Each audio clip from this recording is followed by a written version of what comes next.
name is Shubham Kharat and I am from Buldana. I have completed my diploma and degree in mechanical engineering from Anuradha Engineering College.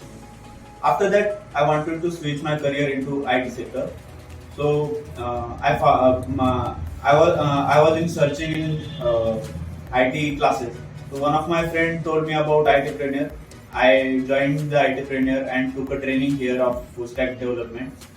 After that, I got a good placement with a good package in a great MNC.